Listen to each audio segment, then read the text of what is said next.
Today, things are going to get a little weird. W-Y-R-D. At least that's how I think you say it. Not the other kind of weird. That would be weird. That's coming up. Hello, everyone. My name's Daniel Reach. This is Weaver Leather Supply. Today, we're going to be taking a look at the double bevel and how to use it. And to do that, it's, like I said, it's going to get a little weird. And by that, I mean we're going to be using this symbol right here. That's the Viking rune for fate. And it has really positive vibes to it, very positive overtones.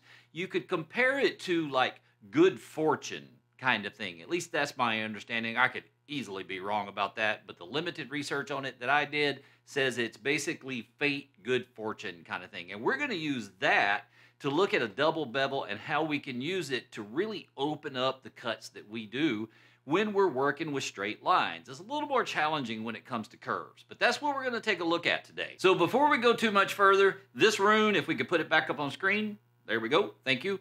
It's W-Y-R-D. Now, I'm pronouncing it weird because I think it's funny. It could just as easily be word. So if you know how to pronounce that, put it in the comment section below. I'm genuinely curious, but let me know in the comment section below how you pronounce W-Y-R-D in Nordic. Anyway, we're going to be taking a look at the double bevel today, and we're going to be pairing that with projects for Renaissance festivals. We've had a lot of comments in the comment section and on Facebook specifically asking for projects related to cosplay and Renaissance festivals and LARPing and that kind of thing. Now, if that's not your thing and you're not into any of those, don't go anywhere. We're going to be looking at techniques that you can use in other parts of your tooling. So this video is absolutely going to be something that you can use, even though the project might not necessarily be for you.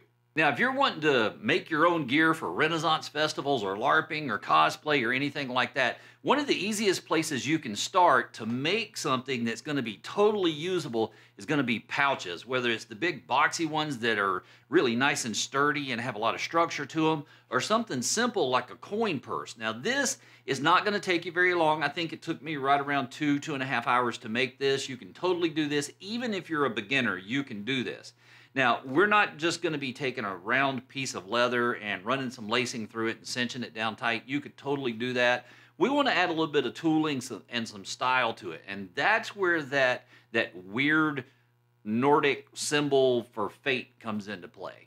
First, we're going to need a dinner plate. It's just the easiest thing I had laying around to get that perfectly round shape. As I trace in the circle, you're going to see that I'm using what's called Crazy Horse leather, and it is absolutely one of my favorite leathers for anything that needs to look vintage or natural. It has this pull-up effect to it that's really, really cool.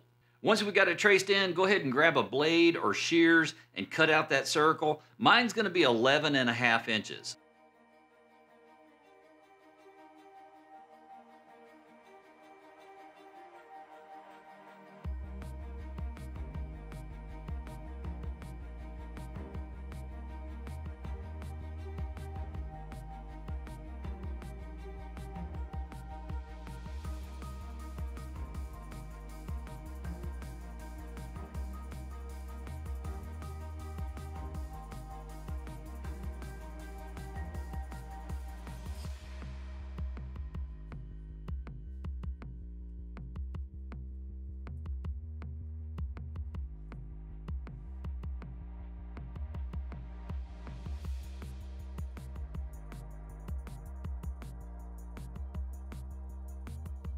So something y'all probably don't know is that when I do projects like this, you're seeing the first pass. I don't really do practice runs all that often. I do sometimes, but most of the time you're seeing the first run, which means if I make mistakes, those mistakes end up in the video. And I do that so that I can share them with you, show you how to fix them, and hopefully show you how to prevent them so that you don't make the same mistakes I did. Now, why am I sharing this with you? Well, this is one of those areas that I made a mistake, and it's only step 2 of the project, and that's punching the holes. When I marked out my holes, I spaced them 2.5 inches apart and 3/4 of an inch from the edge, which means that when I went to lace it, I didn't have enough holes to make the pouch close easily.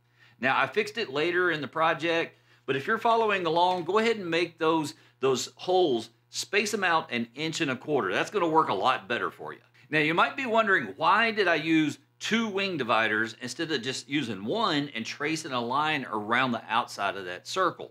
Well, the short version is I didn't want that line all the way around the outside. By setting one of my wing dividers to, what is it, 3/4 of an inch, and the other one to 1.25 inches, I can space each one of them individually, and I don't get that line going all the way around.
Now we can cut out the leather for tooling. It's going to be 6 to 7 ounce leather, and I'm going to be cutting it to 11.5 by 2.5 inches.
Once I've got that cut out, I'm going to lay my circle on top of it. That way I can match the curve and cut it correctly.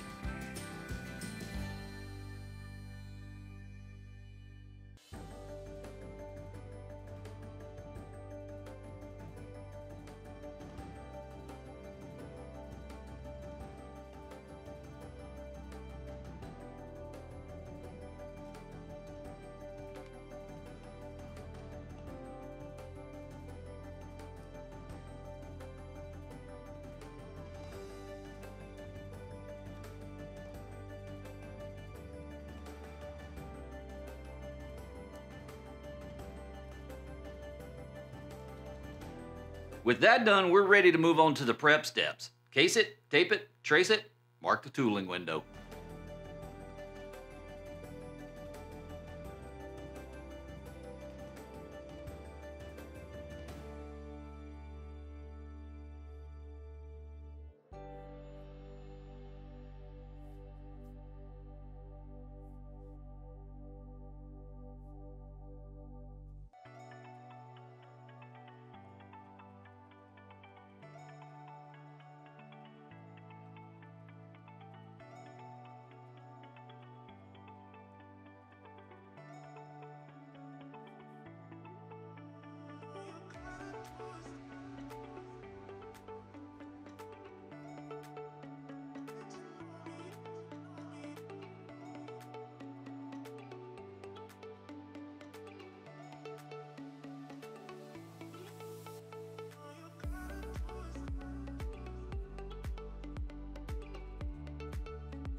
Now we get to the fun part, tooling.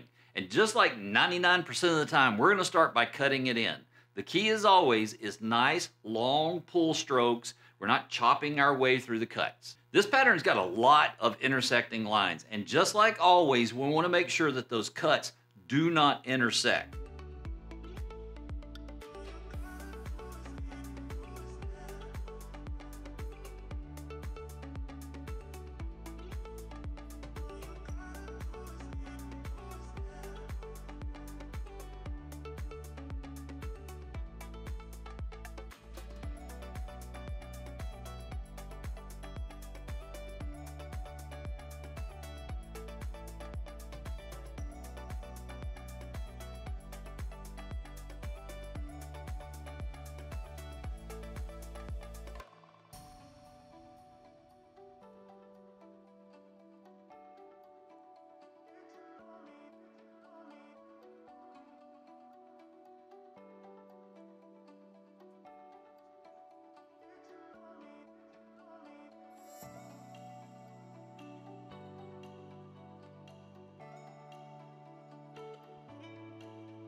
For the tooling window, I'm going to bevel it with a steep bevel. Y'all know it's my favorite, but you can use a traditional bevel if that's what you've got. The difference is going to be that the steep bevel will give me a much crisper line and less shadow.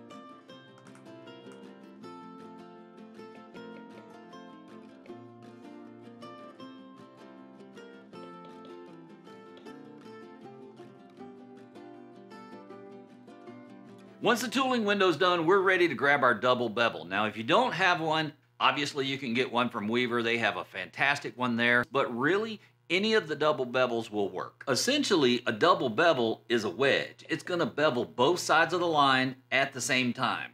Now, this can be a little challenging when it comes to a curve, but it is fantastic on straight line.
Using a double bevel is really simple. It's essentially the same as using a traditional bevel. You're going to overlap your strikes by about 50% and you're just going to walk it down the line.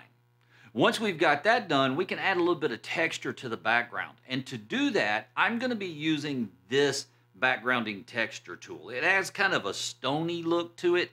The key to making this one work is to roll that stamp in your fingers as you work across the leather. If you don't do that, you'll end up with repeating patterns, and that's what we want to avoid.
The project's looking great so far, but let's be honest, the borders of it need something. And Weaver's got this rope stamp that looks amazing. It looks a little bit like a Celtic knot, and it's perfect for this. So that's what I'm going to be using down each side of it.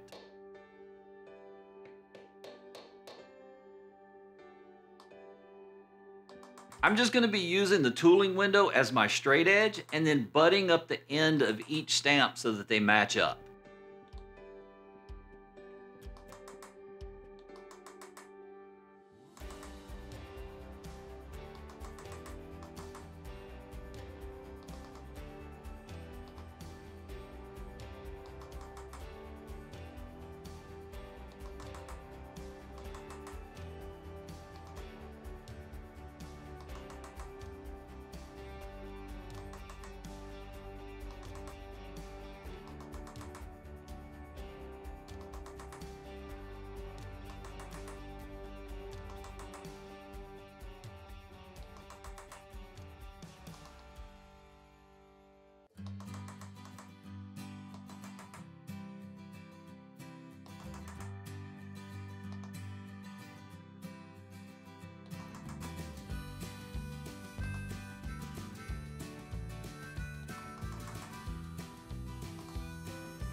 Now we're at the point where we have to decide, are we adding color or are we not? I really like the look of the natural veg tan on the Crazy Horse, so I'm just going to leave the veg tan its natural color, which means we can go ahead and slick the edges. And to do that, I'm going to be using token oil.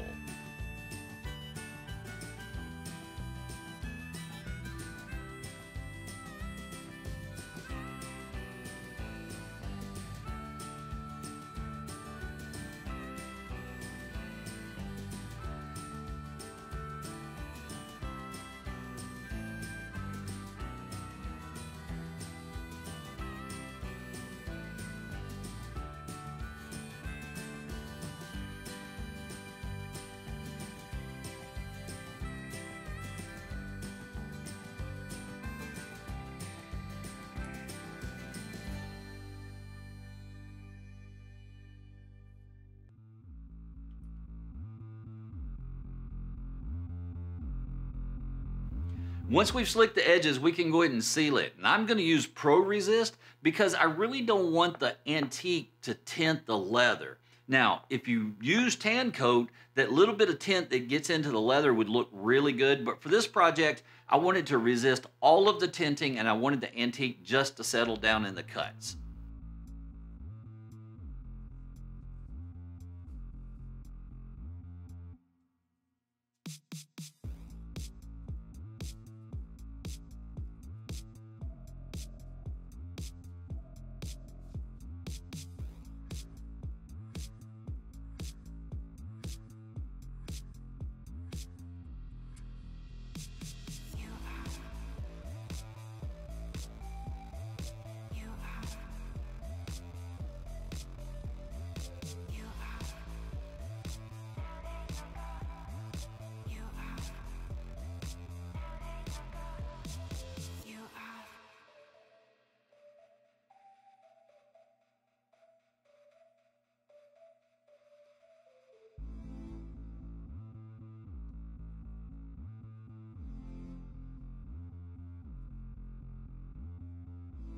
Buff it really good with a flat paper towel and you're ready to seal it with tan coat. The tan coat's not only going to seal the antique in, but it's going to brighten that leather back up.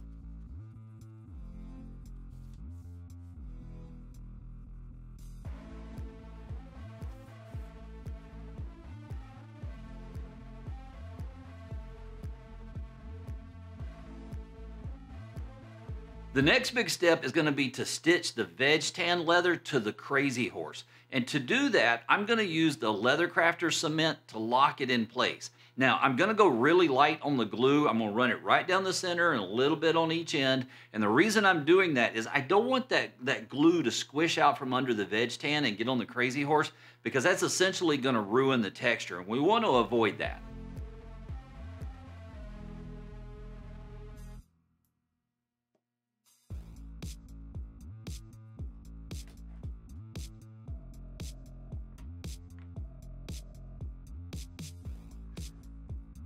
Once the glue dries, we're ready to secure the veg tan to the Crazy Horse by stitching it down. Now, Chuck's done a fantastic video on how to saddle stitch, so I'm going to refer you over to that. We'll put a link in the description, but just know you can use the edge of the tooling window as a guide for your stitching chisel. As I was looking at it, something looked a little off to it, and I quickly realized that really what it was is the veg tan leather was too shiny. The Pro Resist and tan coat left kind of a shiny finish on it, and it really didn't match the look that I was going for. So what I did is I masked off the Crazy Horse with a little bit of poster board, and then I sprayed that veg tan with some clear matte sealer. You can use Rust-Oleum, you can use Krylon, just give it a couple of coats, and it'll knock that shine right off the top of it. You remember how I said in the beginning that I didn't have enough holes for the lacing? Well, I went back, added the additional holes in there. Basically, they're spaced at 1 1/4 inches now, like they should have been from the beginning. Punched the holes through the veg tan. Now we're ready to lace it up.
At this point, it's looking really, really good, but it just needs some age on it. It looks too new. So what I did is I went in with some sandpaper and very lightly roughed up the high points, all the different points that it would pick up age and scuff marks and that kind of thing.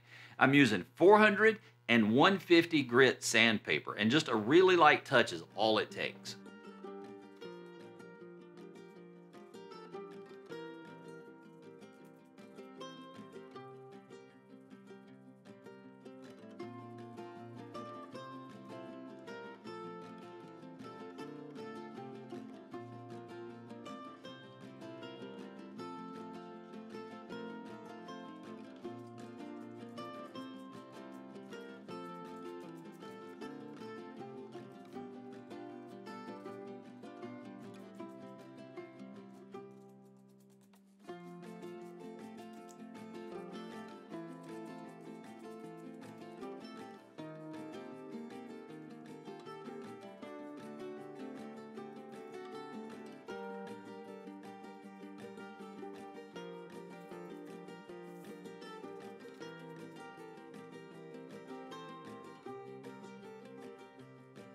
So to complete the age look, I'm going to be adding oil to it. If you think about it, as this gets used, the oils from your hands are going to rub off on these high spots. It's going to be sat down and, whatever schmutz is on the table, it's going to get scuffed up. And all of those are going to leave marks and traces on the bag itself. And that's what we want to simulate. And to do that, I'm going to be using neat's foot oil. But I'll caution you, you want to go super light with this stuff. The Crazy Horse will just soak it up. And all those places that we scuffed up with the sandpaper, they're going to soak it up really, really fast as well. So go easy on it. Just get a little bit on your fingers and then rub it in, massage it in, and you should be good.